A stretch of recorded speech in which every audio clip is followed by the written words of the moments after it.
Meu pai se levantou no meio da minha cerimônia de casamento, diante de 300 pessoas, e colocou sobre o altar os documentos de uma propriedade de 340 hectares.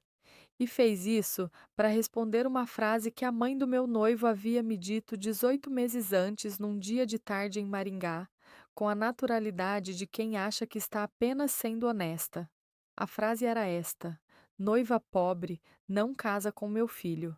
Eu me chamo Rafaela, tenho 29 anos, olhos verdes de herança francesa e trabalho com exportação de um jeito que já me levou a Roterdã mais vezes do que consigo contar.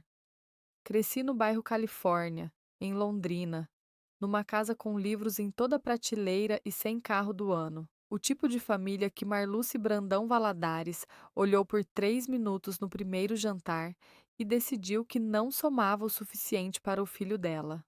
Marluce é a mãe de Eduardo, o homem que eu amava, o homem com quem eu ia me casar. Naquela tarde em Maringá, quando ela disse o que disse, eu não gritei, não chorei, não bati a porta. Disse apenas que a gente ia conversar numa hora mais adequada. Ela achou que eu havia engolido, não sabia que eu estava esperando e que a hora mais adequada, quando chegasse, ia ser num lugar onde ela não ia poder fingir que não ouviu. Eduardo era o tipo de homem que acredita que amor é suficiente para preencher os espaços que a família deixa abertos. Eu entendi isso no terceiro jantar em Maringá, quando Marluce perguntou pela terceira vez em 3 semanas qual era o nome do pai do meu pai. Não porque havia esquecido, mas porque gostava de ouvir a resposta e calcular o que ela confirmava. Eduardo sorriu para mim do outro lado da mesa, como quem pede desculpas sem usar palavras. Eu sorri de volta. Guardei. Os primeiros meses do noivado foram uma negociação que só um lado sabia que estava acontecendo. Marlu se propunha, eu avaliava, e quando a minha proposta ultrapassava um limite que eu havia desenhado sem dizer para ninguém, eu redirecionava com a cortesia exata de quem não quer conflito agora. O buffet que ela escolheu sem consultar, eu pesquisei outro, apresentei com dados concretos sobre cardápio e custo por pessoa. Disse que achei uma opção que talvez agradasse a todos. A lista de convidados, que cresceu 50 nomes além do combinado, eu sentei com Eduardo numa noite de quarta-feira, mostrei a planilha do espaço, disse que precisávamos alinhar expectativas. Eduardo falou com a mãe. Marluce cedeu em 40 nomes e guardou os outros 10 como vitória particular. Eu percebi cedo que Marluce não era cruel por maldade, era por convicção. Ela acreditava genuinamente que estava protegendo o filho, que a régua que ela usava para medir o mundo era a régua certa, e que qualquer pessoa que não cabia nela era problema de quem não cabia, não da régua. Isso tornava as coisas mais complicadas, não mais simples. Monstros sem nuances são fáceis de ignorar. Pessoas convictas são mais difíceis porque às vezes você consegue enxergar o ponto onde elas se perderam, e essa clareza pesa mais do que o ódio jamais pesaria. Eu continuei trabalhando. Roterdã em março, Roterdã em setembro, uma reunião em Antuérpia que durou 3 dias e resultou num contrato que meu gerente chamou de improvável numa das melhores maneiras. Marluce sabia que eu viajava, não sabia os números. Eduardo sabia vagamente. Ninguém sabia o que o pai guardava em documentos que um advogado de Londrina havia passado 2 anos administrando, com o silêncio específico de quem entende que certos valores só existem quando chegam no momento certo. Eu não contei para Eduardo o que a mãe havia dito naquela tarde em Maringá. Avaliei durante semanas se deveria. Cheguei à conclusão de que não. Não porque não confiava nele, mas porque ele teria confrontado a mãe, ela teria negado ou contextualizado, e eu teria ficado no meio de uma discussão que consumiria energia sem resolver nada. A única resolução que valia era a que não podia ser negada ou contextualizada depois. E essa resolução precisava de tempo, de lugar e de um pai que sabia guardar. Na quinta-feira antes do casamento, durante o ensaio na Igreja Nossa Senhora da Glória, eu estava ajustando o timing da entrada com o coordenador quando ouvi a voz de Marluce do terceiro banco. Não estava gritando. Estava usando aquele volume específico de quem diz algo para uma pessoa, mas calcula que vai alcançar quem precisa alcançar. Disse para Eduardo, com o tom de quem está oferecendo uma saída. Ainda dava tempo de repensar. Que ela conhecia uma menina de Maringá, que a família precisava de uma base mais sólida para o futuro. Usou a palavra adequada. Usou a palavra compatível. Não disse pobre. Dessa vez foi mais sofisticada. Mas o significado era o mesmo da tarde em Maringá, 18 meses antes. E os dois sabíamos. Eduardo ficou parado por alguns segundos. Eu também fiquei. Parei completamente de costas para os dois, olhando para o altar da igreja com a iluminação de ensaio que deixa tudo um pouco irreal. Esperei. Ouvi Eduardo dizer, com uma voz que nunca Banana na veia rustou para a mãe em 31 anos. Mãe, não faz isso. E veio até mim. Não disse nada. Peguei a mão dele. O ensaio continuou, mas eu olhei para o altar naquele momento e pensei: amanhã. O padre havia sido informado por Sônia na tarde anterior. O Dr. Fleury havia confirmado a sua presença. Os documentos estavam em ordem desde há 2 anos. E Marluce estava sentada no terceiro banco em Maringá, ainda acreditando que o jogo tinha mais um lance. Sem saber que o último lance já havia sido jogado, enquanto ela escolhia o vestido azul royal para um casamento que achava que controlava. E é aqui que eu preciso que você se inscreva no canal, porque o que eu fiz em seguida mudou tudo. Me diz nos comentários de onde você está me ouvindo. Eu preciso saber que não estou sozinha nessa história. Voltei para Londrina naquela noite com a frase dela na cabeça do jeito que certas coisas ficam, não como pensamento, como peso. Coloquei a bolsa no sofá. Não liguei a luz da sala. Fiquei parada no escuro por alguns minutos ouvindo o silêncio de apartamento e tentando entender o que estava sentindo antes de nomear. Não era raiva. Raiva eu conhecia. Raiva passa rápido, queima e some. Era outra coisa. Era só a sensação de quem abre uma gaveta esperando encontrar algo familiar e encontra algo que não devia estar ali. Uma reorganização. O mundo ficando levemente diferente do que era um momento antes. Marluce havia dito noiva pobre com a naturalidade de quem observa o tempo. Como quem diz, vai chover. Sem malícia calculada, o que seria mais fácil de suportar. Com convicção. E convicção é mais difícil de responder do que crueldade. Porque crueldade tem endereço certo, tem alvo, tem uma lógica que você pode combater. Convicção não se combate com argumento. Convicção só se combate com fato irreversível. Eu ainda não sabia qual fato, mas sabia que havia um. Liguei para o pai às 22 horas. Felipe atendeu no segundo toque. O que me disse que ele havia ficado acordado esperando, porque meu pai não fica acordado às 22 horas por acidente. Contei, palavra por palavra. Noiva pobre não casa com meu filho. Ele ficou em silêncio. Não o silêncio de quem não tem resposta. O silêncio de quem está organizando a resposta certa. Disse: ela sabe o que você faz? Disse que sim. Sabia de Roterdã. Sabia das viagens. Sabia do cargo. Ele disse: ela sabe o que eu fiz? Parei. Não sabia ao certo o que o pai havia feito nos últimos anos. Sabia que havia comprado terras em silêncio ao longo de décadas. Sabia que havia um advogado chamado Fleury, que aparecia de vez em quando no vocabulário da família como referência de alguém que resolvia coisas discretamente.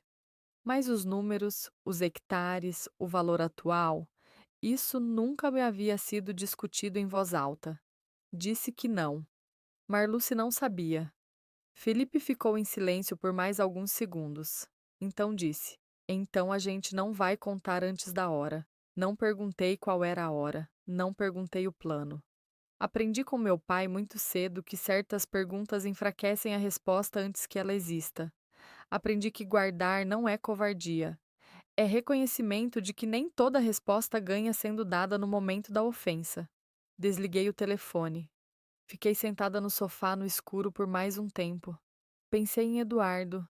no sorriso que ele me deu do outro lado da mesa no terceiro jantar, quando a mãe perguntou pela terceira vez o nome do pai do meu pai. O sorriso de quem pede desculpas sem palavras. Ele era bom, genuinamente bom. E essa era a parte que me pesava mais do que qualquer outra coisa naquela noite. Que a decisão de esperar, de não contar, de guardar, ia ser uma decisão que eu tomaria sozinha, sem ele. Entre mim e um pai que falava português com sotaque e havia aprendido com o pai dele que terra tem memória longa, tomei a decisão. Não vou contar para Eduardo. Não agora. Vou esperar a hora que o pai sabe escolher. O silêncio depois disso tinha uma qualidade específica. Não era o silêncio do medo. Era o silêncio de quem soltou algo que estava segurando e percebeu que os braços doíam mais do que havia imaginado, e que o alívio e a dor estavam misturados de um jeito que não dava para separar. A geladeira zumbindo, o trânsito lá fora, o apartamento inteiro igual ao que era 30 minutos antes, e eu completamente diferente dentro dele. 18 meses. Eu ainda não sabia que era esse o tempo, mas sabia que era longo e sabia que eu conseguia. Os primeiros dias depois daquela noite de telefone foram os mais estranhos. Não porque fossem difíceis, porque eram fáceis. E eu não estava preparada para isso. Esperava acordar com o peso da decisão na boca do estômago. Esperava a ansiedade do segredo, a paranoia de quem guarda algo que pode ser descoberto. O que encontrei foi outra coisa, uma leveza física, concreta, que começava nos ombros e descia, como quando você carrega uma mala pesada pelo aeroporto inteiro e só percebe quanto pesava quando coloca no chão. Eu havia colocado algo no chão naquela noite, e o chão era o pai, e o pai era sólido, e eu podia andar sem aquilo nas costas por enquanto. Voltei para o trabalho na segunda-feira seguinte como se a noite de Maringá nunca tivesse acontecido. Meu gerente me passou um resumo de demanda da filial em Antuérpia, eu abri a planilha, organizei os números, respondi os e-mails que haviam ficado sem resposta no fim de semana. Às 11 da manhã, eu estava com café na mão discutindo o frete marítimo com um fornecedor de Roterdã, como se o único problema que eu tinha no mundo fosse o custo por container. E o estranho é que não era performance, era foco real. Era a clareza de quem sabe que o que precisa ser resolvido está sendo resolvido. Num outro fuso horário, num escritório de advogado em Londrina, por um pai que escolheu o momento certo com a precisão de quem planta soja e entende que colheita não se apressa. O Dr. Jules Fleury havia sido acionado. Eu soube pelo pai numa mensagem curta enviada 3 dias depois da nossa conversa. Sem detalhes, apenas o Fleury está cuidando. E isso foi suficiente. Sônia sabia. Não tínhamos falado sobre isso diretamente, mas ela sabia. Minha mãe conhece o peso das palavras em 2 idiomas e sabe quando o silêncio dela é o maior presente que pode dar. Ela mandou uma mensagem 2 dias depois de tudo. Uma linha. Você tem a paciência do pai e a pontaria da mãe. Não precisa de mais nada. Imprimi e colei no fundo da gaveta da mesa de trabalho. Eduardo não sabia de nada. Continuou me mandando fotos de cardápios, referências de decoração, discussões sobre música na cerimônia com a leveza de quem está feliz e não tem motivo para não estar. E eu continuava respondendo com a presença real de quem ama, porque eu amava, isso nunca havia mudado. E o segredo não era sobre Eduardo, era sobre Marluce. Eram coisas separadas, e eu conseguia mantê-las separadas sem esforço, porque elas sempre haviam sido. Levei 18 meses para entender que aquela facilidade inicial era um presente dos primeiros dias. Que o peso real do segredo não aparece quando você decide. Aparece quando você precisa sorrir na frente de quem não sabe. O primeiro jantar em Maringá depois da noite do telefone foi em novembro. Eduardo havia feito reserva num restaurante que Marluce havia sugerido. Um lugar no Zona 07 com menu reduzido e garçons que conheciam os clientes pelos sobrenomes. Marluce chegou 15 minutos atrasada. o que eu já havia aprendido que era o tempo que ela considerava adequado para quem recebe e não para quem é recebido. Beijou meu rosto com a cordialidade calibrada de sempre. Sentou, pediu vinho sem consultar. Falou sobre uma festa que havia acontecido no clube no fim de semana anterior com o entusiasmo de quem sabe que você não foi convidado e considera isso uma informação relevante. Eu ouvia com a atenção de quem está genuinamente presente. Respondia nas pausas certas. Sorria onde o sorriso cabia. Eduardo me olhava de vez em quando com gratidão silenciosa, a gratidão de quem não sabe exatamente por que as coisas estão indo bem, mas sente alívio de que estão. E Marluce falava sobre a lista de convidados que havia crescido 20 nomes além do que tínhamos acordado. Ela chamou de família próxima que não podia ficar de fora. Sobre o buffet que havia pesquisado e achava que todos iam adorar, apresentado como sugestão, estruturado como decisão. Sobre o horário da cerimônia, sobre o fotógrafo que ela conhecia de um casamento no clube que havia ficado lindo, sobre a cor das flores que combinaria com o vestido que ela ainda ia escolher, mas já sabia que seria azul. Eu anotava mentalmente, não para acumular ressentimento, para calcular o que precisava ser redirecionado sem confronto e o que podia ser deixado passar sem custo real. O fotógrafo eu ia pesquisar e apresentar uma comparação de portfólio. O horário eu ia conversar com Eduardo na terça. As flores eram das flores, e Marluce podia usar o azul que quisesse porque as minhas flores eram outras, e ninguém havia perguntado a ela. O momento mais difícil daquela noite não foi o vinho escolhido sem consulta, nem a lista de convidados que cresceu. Foi quando Marluce parou no meio de uma frase sobre a lista e olhou para mim com a expressão que ela usa quando quer parecer generosa e disse: Rafaela, você é uma menina esforçada. Fica tranquila que a família vai ajudar a complementar o que precisar. Com o tom de quem oferece esmola e chama de presente. Senti o calor subir. Não raiva. Algo mais quente que raiva. Mais antigo. Mais difícil de nomear. Mas pensei na frase da mãe no fundo da gaveta. Você tem a paciência do pai e a pontaria da mãe. Sorri. Disse: Muito obrigada, Marluce. Isso significa muito. E pedi mais água. Marluce não viu nada. Ninguém viu nada. Eduardo sorriu aliviado do outro lado da mesa. E eu fiquei sentada naquele restaurante do Zona 07 com a paciência do pai e a pontaria da mãe e 18 meses pela frente. E soube naquele momento que conseguia. Não porque era fácil, porque eu tinha o endereço certo para a resposta. E Marluce ainda não sabia que havia feito uma pergunta. Foi numa reunião de família em Maringá, 6 meses antes do casamento, que o plano quase saiu da caixa antes da hora.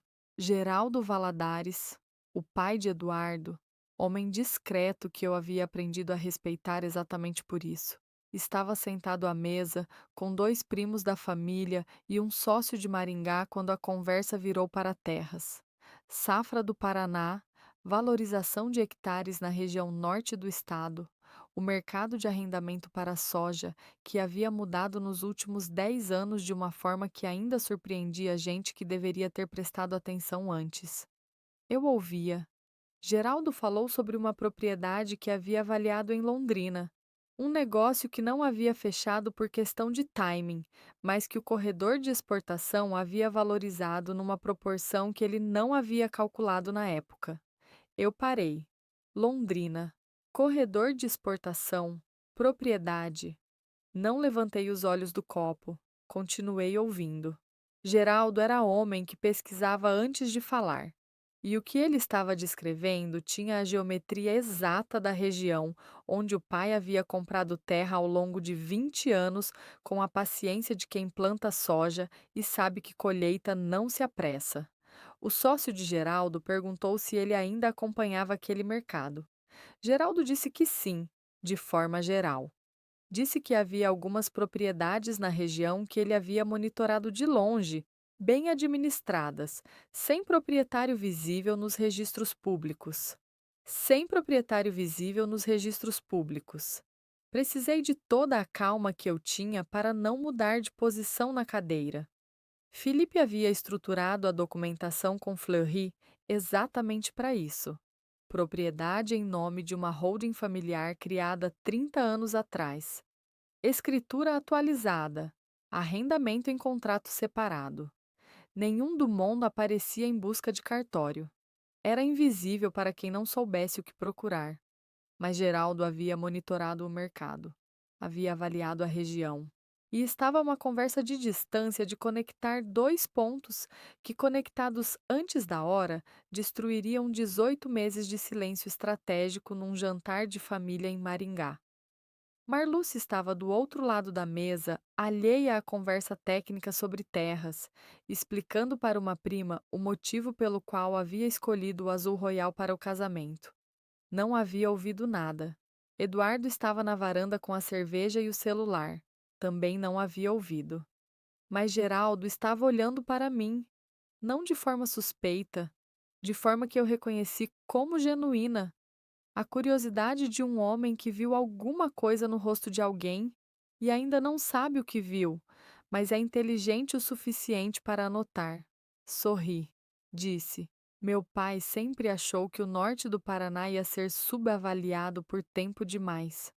Ele gosta de acompanhar o mercado agrícola, é a formação dele. Geraldo acenou. Disse: Faz sentido. Quem entende de solo entende de timing. E voltou para lhe a conversa com o sócio. Eu coloquei o copo na mesa com a mão que não estava tremendo, porque só uma estava. A outra ficou no colo, abaixo da mesa fechada, por um tempo que não calculei, mas que pareceu longo. Essa foi a noite em que entendi que guardar um segredo não é um estado estático, é uma prática. É acordar todo dia e escolher o silêncio de novo. Não porque é fácil, mas porque o motivo ainda vale mais do que o alívio de soltar. E que o custo dessa prática não está nos momentos grandes, está nos momentos como aquele jantar em que Geraldo Valadares olhou para mim com uma inteligência honesta, e eu tive que sorrir com o rosto inteiro enquanto uma metade de mim calculava-se na distância entre o que ele sabia e o que não podia saber ainda. Saí de Maringá às 11 da noite. Parei no posto antes da rodovia, pedi um café que não precisava, fiquei parada do lado do carro olhando para o movimento da pista, com as mãos em volta do copo de isopor, até o calor acabar. Liguei para o pai só quando entrei no carro. Contei em 3 frases. Felipe ficou em silêncio. Depois disse: O Fleury sabe o que está fazendo. A holding tem 16 anos de registro limpo. Geraldo é inteligente, mas ele não tem o que precisaria ter para conectar os pontos. Desliguei, entrei na rodovia e fui embora de Maringá com o coração batendo num ritmo que eu não ia contar para ninguém. Tinha semanas em que o peso do plano aparecia nos lugares que eu não esperava, não nas conversas com Marluce. Essas eu havia aprendido a administrar com a precisão de quem monitora variáveis conhecidas. Não nos jantares em família, não nas discussões sobre cardápio ou horário de cerimônia, ou lista de convidados que crescia além do combinado. Nesses contextos, eu sabia exatamente onde estava pisando. O peso aparecia nas noites de quarta-feira. Eduardo e eu tínhamos o hábito de falar por vídeo às quartas, quando um de nós estava viajando. E naquele período eu viajava mais do que ficava. Roterdã em março, reunião em Antuérpia em maio, uma semana em Singapura em julho, para um cliente novo que o meu gerente havia chamado de improvável nas melhores maneiras. Eduardo aparecia na tela com a expressão aberta de quem está feliz e não tem motivo para não estar. Me contava sobre o projeto da construtora que estava tocando em Maringá, sobre o apartamento que íamos reformar depois do casamento, sobre a planta que havia comprado para minha varanda que ele já chamava de nossa varanda como se eu já morasse lá. E eu ouvia, ouvia de verdade, não ouvia enquanto guardava. Ouvia com a presença real de quem ama, porque eu amava. E esse era o lado do segredo que ninguém me havia preparado para administrar. Não a parte difícil de manter o silêncio com Marluce. a parte difícil de manter o silêncio com o Eduardo. Havia um momento específico naquelas chamadas de quarta que eu precisei aprender a se atravessar sem mudar de expressão. Eduardo falava sobre a mãe, não de forma pesada, de forma cotidiana, a forma de quem convive com um hábito tão antigo que não reconhece mais como hábito. Ela havia dito isso, havia sugerido aquilo, havia ligado 3 vezes sobre o buffet, havia pedido para Eduardo perguntar se eu havia considerado uma opção diferente para as flores. E Eduardo contava com a leveza de quem está compartilhando, e não com a de quem está se queixando. Porque para ele não era queixa, era contexto. Eu ouvia, respondia com o nível certo de presença, nem de mais, o que soaria performático, nem de menos, o que soaria distante. Dizia que ia pensar nas flores, dizia que entendia a lógica da mãe sobre o buffet, guardava o que precisava ser redirecionado e deixava passar o que tinha custo real zero. E quando a chamada acabava, eu ficava olhando para a tela escura por alguns segundos. Havia uma pergunta que eu não podia fazer para Eduardo. Havia uma conversa que eu não podia ter. Havia um peso que eu estava carregando sem poder dividir com o único homem com quem eu queria dividir tudo. E havia uma ironia específica e cruel nisso, que eu só conseguia nomear naqueles momentos de tela escura antes de fechar o computador. Eu estava fazendo aquilo por nós, mas estava fazendo sozinha.